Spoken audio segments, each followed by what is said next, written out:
시편 135편은 여호와 하나님께서 세상의 창조주이며 통치자 되시다 하는 것을 찬송하는 거예요. 그거를 이스라엘이니까 이제 자기들이 이스라엘을 창조하신 하나님, 민족을 창조하신 거죠. 사실 아브라함과 이삭과 야곱의 약속하신 그대로 이루어서 야곱의 아들들이 이제 7, 80여 명이 애굽에 내려갔다 430년 만에 이제 출애굽을 하게 돼서 60만 명 장정을 이루어서 나오는 그 여정의 하나님의 모든 그 기적, 은혜 이거를 체험해서 이제 그거를 찬송하면서 여호와께서 창조주이시며 통치자 되시는 것을 찬양을 하는 겁니다.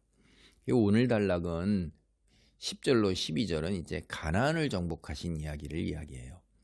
그가 많은 나라를 치시고 강한 왕들을 죽이셨나니 곧 아모리네 왕 시혼과 바산 왕 옥과 가나안의 모든 국왕이로다. 그들의 땅을 기업으로 주시되 자기 백성 이스라엘에게 기업으로 주셨도다. 이제 하나님께서 이스라엘을 한 민족으로 창조하시고 이루시고, 그 계속해서 그들을 이제 자유인이 되게 하셨고 노예 생활을 하던 곳에서 종살이를 하던 곳에서 애굽 왕 바로 세상이죠. 그 속에 혹독한 통치 아래에서 죄종이 되었던 곳에서 하나님을 알고 창조주 하나님을 알고 창조주 하나님을 섬기는 거룩한 그런 삶을 살도록 인도하여 내셔서 시내산에서 그렇게 이제 언약을 맺었단 말이에요.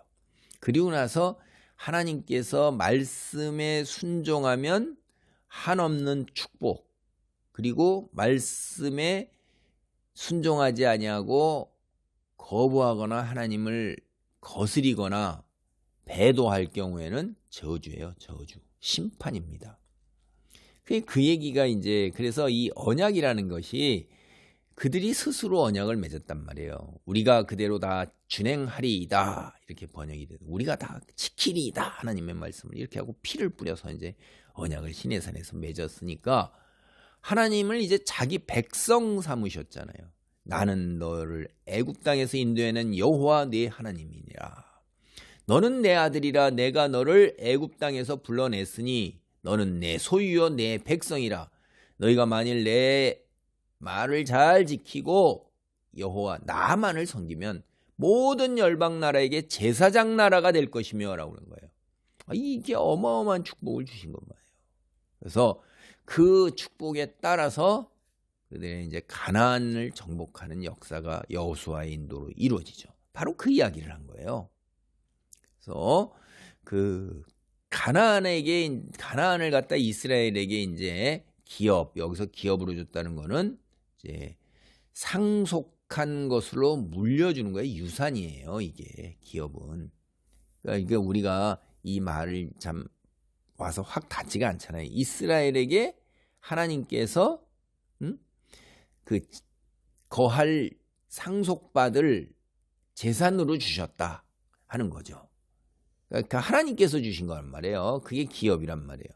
그러니까 여러 나라를 치시고 수많은 가나안 왕을 하나님께서 직접 죽이시는 거예요. 물론 하나님께서 직접 죽이시는데 여호와께서 초자연적으로 역사하시는 게 아니라 바로 이스라엘 사람들을 통해서 그들이 그렇게 하도록 역사하는 거죠. 뒤에 하나님이 동행하신다 이 말이에요. 그래서 이스라엘 역사에서도 보면 하나님이 동행하시지 않으면 전쟁에 올라가서 패해요. 그게 여호수아 첫 번째 전쟁에서 믿음으로 하지 않을 때부터 벌써 벌어진 일이고 그런 일들을 우리가 성경을 읽어보면 알 수 있어요. 이스라엘은요, 생각해 보세요. 노예 생활을 한 사람들입니다.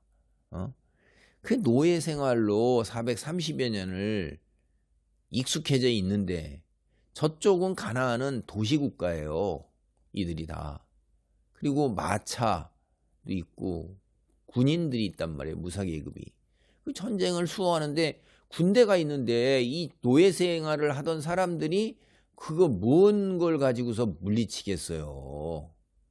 그러니까 너무나 강한 상대예요. 하나님이 돕지 않으면 이기실 수가 없는 거예요. 그래서 하나님이 뭐라 그러면 내가 너희를 위하여 오늘 행하는 이 기적을 보라.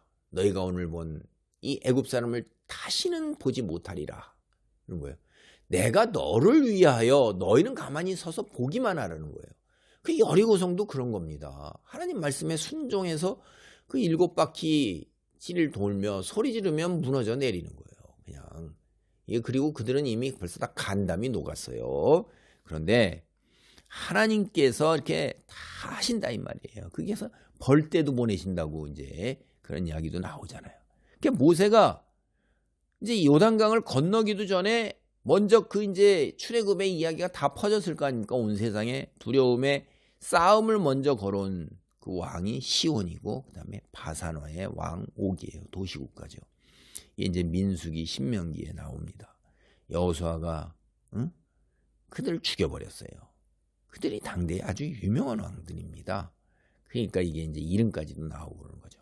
그 후에 이제 여호수아가 요단강을 건널 때 막 물이 범치는 홍수 우기란 말이에요. 근데도 요단강 물이 또 홍해물처럼 쫙 갈라졌죠.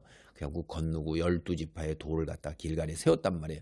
그리고 나서 31명의 가나안 왕들을 죽인 것이 이제 여호수아 12장 7절로 24절 이런 것들이 나와요. 이 사건을 해고해 볼 때 모세와 여호수아가 이스라엘 백성을 이끌고 가서 죽인 게 아니라 하나님께서 그들을 죽이신 거예요. 성경 우리가 읽어보면 다 아는 거예요. 하나님이 동행하시고 동행하시지 않을 때 전쟁에서 패하는 일이 여호수아 그 일이 있어요. 그래서 사사기도 내내 그런 거고요. 하나님이 이렇게 가나안 땅을 정복하신 후에 그 땅을 이스라엘에게 주신 것입니다. 여러분 때로는 여러분이 이렇게 생각하는 사람들이 있어요. 그렇게 왜냐하면 하나님이 어떻게 이렇게 잔인하신가? 사람을 어떻게 진멸하라고 그렇게 얘기하시는가? 어린아이까지도 남기지 않고 싹 다 진멸하는 거예요. 여자건 뭐건. 아니 어떻게 이렇게 하나님께서 잔인하고 무서우실까? 여러분 그게요. 그 하나님이 잔인하고 무서우시고 이런 분이 아니세요. 여러분은 이게 굉장히 깊은 영적 진리가 있는 거예요. 에덴에 아담과 하와를 창조했을 때 거기가 하나님과 교제할 때 그게 거룩한 곳입니다. 근데 에덴 동산이 사탄이 스멀스멀 들어왔고 뱀이 거짓말로 유혹을 해서 하나님 말씀을 지키지 않음으로 인해서 아담과 하와가 거룩하지를 못해요. 하나님을 배도하고 하나님 말씀에 순종하지 않았으니까 그게 가장 큰 죄란 말이에요. 그러면 더러워지고 오염된 거예요. 하나님은 죄는 조금도 용서 못하니까. 그래서 에덴 동산에서 추방된 것입니다. 이제 이스라엘이 하나님만을 믿고 섬기겠나이다 하고 언약을 맺었으면 하나님의 백성이 내가 거룩하니 너희도 거룩하라니까 굉장히 거룩해야 되는 거예요. 그들이 있는 곳이 거룩한 곳이에요. 에덴 동산에 아담과 하와가 죄를 짓기 전에 있었을 때 거룩한 거예요. 그것이 뭐예요? 성전이에요. 하나님이 거하시는. 하나님이 거하시는 곳은 죄악으로 조금도 있을 수가 없어요. 근데 이스라엘 진중에 지금 성막에 하나님이 계셔요. 그럼 이스라엘이 있는 곳이 어떻게 돼요? 그게 누구냐 하면 죄악으로 오염된 것들이 바알과 아세라 뭐 온갖 거를 우상을 만들어 섬기는 거 하나님을 섬기지 않아요. 그게 죄란 말이에요. 그러니까 그 땅에서 그런 인간들이 하나도 있어서는 안 돼요. 다 쫓아내거나 다 진멸해야 되는 거예요. 그게 그런 거지. 하나님이 원래 우리 인류 모든 인류 하나님이 잔인하셔요? 노아 때 죄 지어서 하나도 구할 수 있는 인간이 하나도 없어. 노아까지도 싹 다 진멸해야 되는데 그래도 긍휼히 계셔서 노아를 거룩한 자를 잇기 위해서 남겨놓으신 거예요. 여러분 내가 자꾸 이런 얘기를 하는데 지하철 갈 때 할머니 두 분이 계셔. 내가 어떤 분을 불쌍해서 도와줬어. 그리고 옆에 분은 안 도와줬어. 그랬더니 옆에 사람이 너는 왜 그 사람만 도와주냐? 이쪽 사람만 안 도와주고 넌 정말 나쁜 놈이야. 그런데 지는 하나도 안 도와줘. 내가 나쁜 놈입니까? 예, 자꾸 그러지 마세요. 하나님께서 인류를 구원할 아담과 하와도 구원받을 수가 없는 거예요. 그 후손들 중에 구원받을 자가 아무도 없는 겁니다. 그래서 예수님이 육신으로 오시는 거란 말이에요.